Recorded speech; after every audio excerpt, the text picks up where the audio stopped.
Nous allons parler de dépendance affective aujourd'hui et notamment, on va avoir une approche qui sera un tout petit peu différente. Pourquoi est-ce que je vous fais toutes ces vidéos sur la dépendance affective?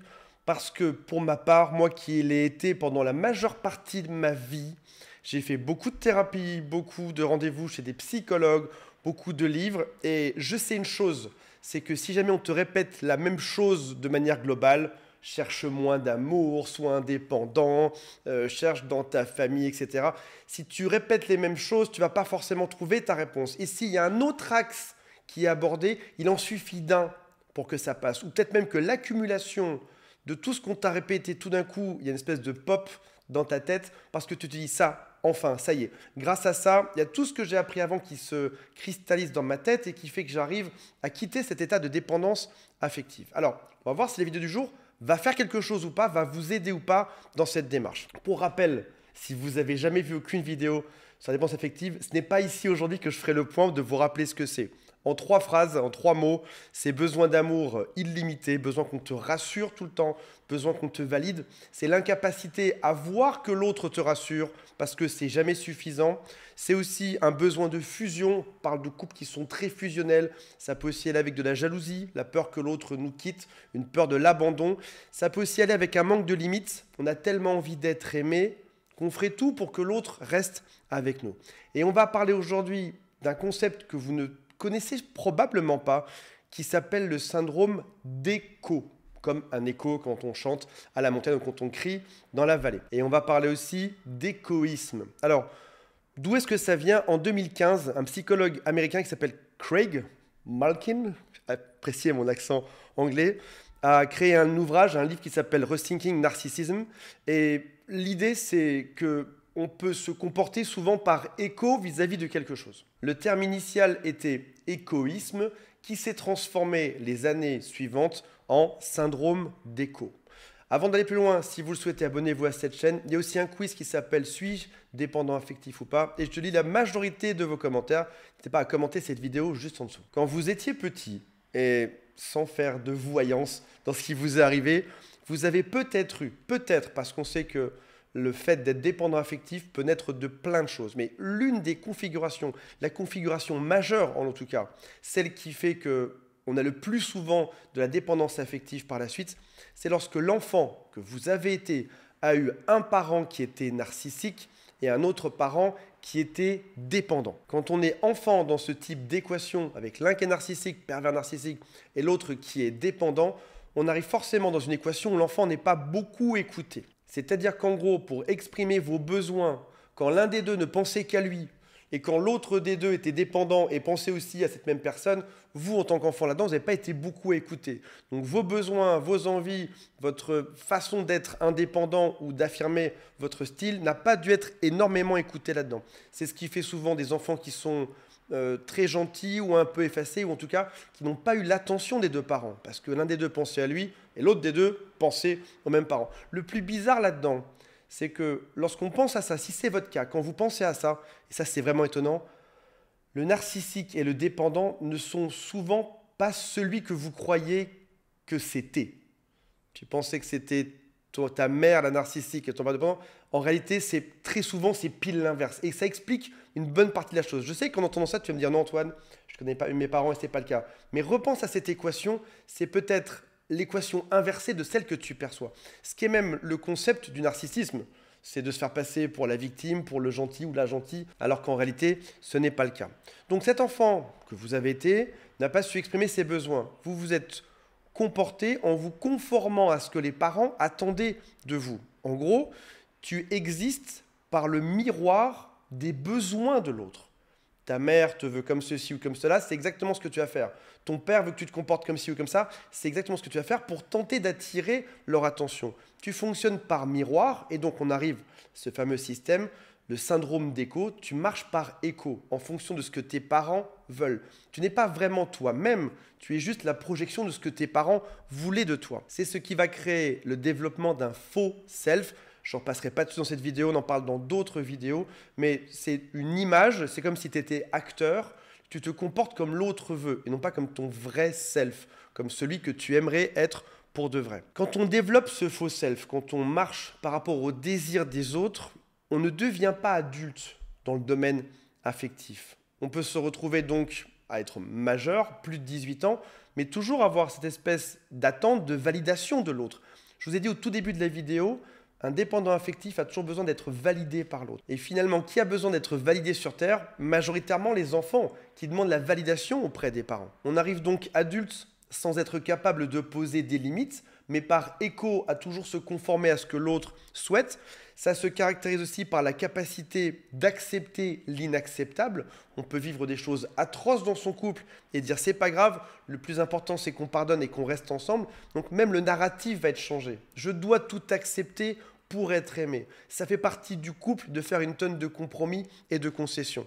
On peut même arriver sur ce qui s'appelle une confusion identitaire ou une hypnose identitaire. On peut même en arriver à une confusion identitaire. Étant enfant, j'ai juste été par écho ce que mes parents voulaient de moi. Étant adulte, je suis juste par écho ce que ma partenaire souhaite de moi. On peut aussi parler d'hypnose identitaire. En gros, c'est dis-moi qui tu veux que je sois et je le serai, sans réellement savoir qui je suis au final.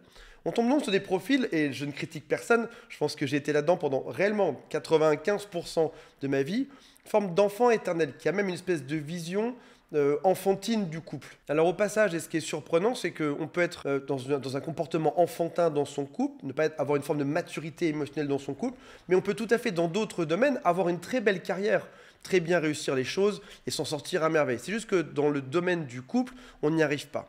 On a toujours besoin de l'amour des autres, on n'est pas passé à l'âge adulte en étant amoureux, et on peut même être dans une forme de rêve ou d'illusion, même parfois face à des évidences. L'autre ne veut pas de toi, ou l'autre te dénigre ou te rabaisse, ou ne s'inquiète pas de toi, ou ne fait rien pour toi dans le couple, et toi dans ta tête tu vas te dire mais je l'aime cet homme, je l'aime cette femme. Moi c'est ce que j'ai en coaching très souvent, donc il m'appelle devant l'évidence que l'autre n'en a rien à faire, c'est évident. Peut-être même que cet homme va aller voir ailleurs, ou cette femme va le dénigrer, le rabaisser, l'insulter. C'est une évidence que l'autre s'en fiche. Il va dire oui, mais je l'aime. C'est l'homme de ma vie, c'est la femme de ma vie. Peut-être. Ou alors, si jamais je réécris cette histoire, c'est peut-être juste celui qui te dicte le mieux comment te comporter. Parce que par écho, tes parents faisaient ça sur toi quand tu étais petit, et aujourd'hui tu retombes face à une personne qui est toxique, et tu vas t'adapter à elle parce que c'est elle qui saura le mieux te dire comment te comporter.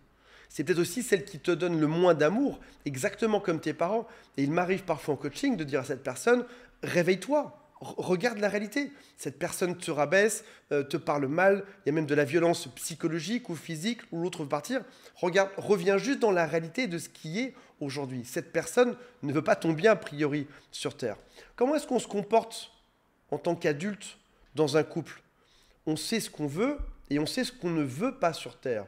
Et on met des limites dessus. Et si jamais ça ne se passe pas comme on le souhaite, on préfère quitter l'autre et redevenir seul plutôt que de rester dans une relation qui serait destructrice ou traumatisante.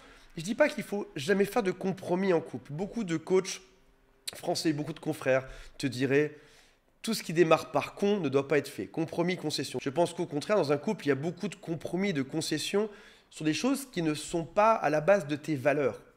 Est-ce qu'on va manger chinois ou japonais? Tu peux faire un compromis ou une concession dessus. Tu peux dire qu'importe, ça ne change pas fondamentalement et intrinsèquement qui je suis. Maintenant, si on arrive sur des valeurs de base comme la confiance, la gentillesse, le respect de l'autre, là-dessus, il n'y a aucune concession à faire. Il n'y a pas de respect, je ne resterai pas dans cette relation. Je ne suis pas prêt à tout pour être aimé. Au passage, on dit que le seul amour, restez avec moi, on dit que le seul amour inconditionnel qu'il y a, c'est celui des parents pour leurs enfants. Et une personne qui est dépendante affective peut avoir une forme d'amour inconditionnel pour l'autre, ce qui n'est pas sain en tant qu'adulte. L'amour adulte, il est conditionnel. Je t'aime mon mari ou je t'aime ma femme si.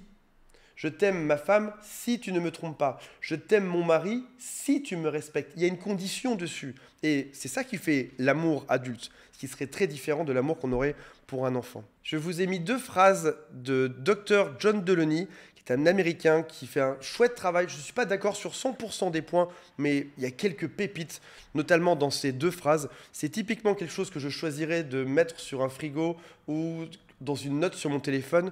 Et je vous lis ces 2 phrases, on les regarde plus attentivement juste après. Choisir d'accepter ce que l'autre nous communique, c'est choisir la réalité.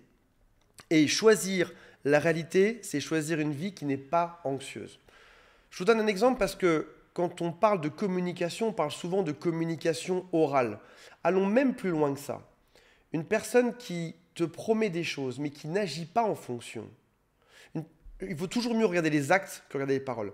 Une personne qui, dans ses actes, ne te montre pas d'amour, ne te montre pas d'intérêt ou te rejette, c'est accepter la réalité, c'est que cette personne ne veut pas toi, en tout cas, elle ne veut pas ton bien.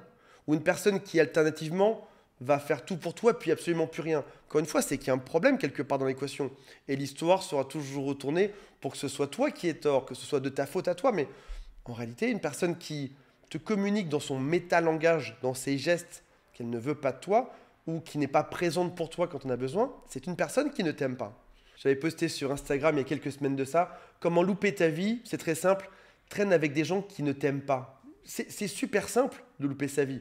Traîne avec des gens qui te rejettent en permanence. Tu seras triste, tu peux être sûr que tu seras triste toute ta vie. Maintenant, si tu arrives à fréquenter des gens qui t'aiment, qui te chérissent, et pas que dans leurs paroles, mais surtout dans leurs actes, tu t'assures d'avoir une vie heureuse là-dedans. Et ce sera probablement aussi la fin d'une dépendance affective. Dépendance affective, c'est rejouer ce cycle de l'enfant où l'autre te dicte qui tu dois être et le rejouer en tant qu'adulte. Maintenant, si tu décides que tu arrêtes ce jeu-là, que tu sais enfin qui tu es, que tu t'affirmes sur tes valeurs et que tu es droit dans tes baskets, bizarrement, tu recevras plus d'amour de la part de l'autre. Parce qu'on aime toujours ceux qui ont des valeurs et ceux qui savent où ils vont. On aime toujours plus quelqu'un qui dit non que quelqu'un qui dirait oui à tout. Et quand tu arrives à quitter ce jeu, tu reçois enfin l'amour que tu as souhaité avoir toute ta vie. Voilà mes amis, ça nécessiterait une vidéo de 3-4 heures dessus ou une conférence, je vous l'accorde. Je vous rappelle qu'il y a un lien en dessous qui s'appelle « Suis-je dépendant affectif ?» et on en reparle très prochainement. C'est let's bye.